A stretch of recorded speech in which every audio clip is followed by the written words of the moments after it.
বলতেন, কি জানতে চান সংক্ষিপ্তভাবে বলেন, বলে দিবে।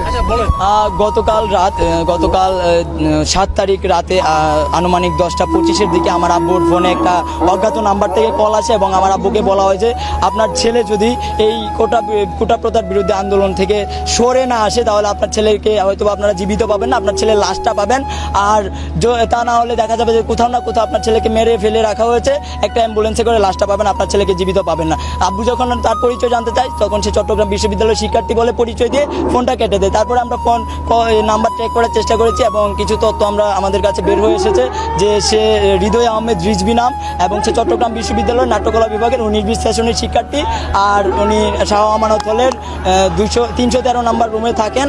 আর ওনার জেলা হচ্ছে নরসিংদীতে। এটুকুই আমরা জানতে পেরেছি। আমি আশা রাখবো আপনারা আমাদের সাথে থাকবেন, আপনারা সাংবাদিক ভাইয়েরা আছেন।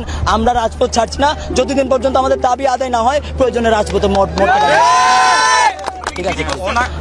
আমাদের আজকে আমি বিশ্ববিদ্যালয় প্রশাসনের কাছে একটা লিখিত অভিযোগ দিয়ে এসেছি, যেহেতু আমার আব্বুর ফোনে কলটা গিয়েছে। আমি আব্বুকে বলেছি একটা জিডি করার জন্য এবং আমি আজকে হাটহাজারী থানাতে গিয়ে একটা জিডি করে আসবো। আমি কোনোভাবেই চিন্তিত না। এই যে দেখতে পাচ্ছেন এত হাজার হাজার মানুষ, এই মানুষ পাশে থাকলে আমি কখনোই চিন্তিত না।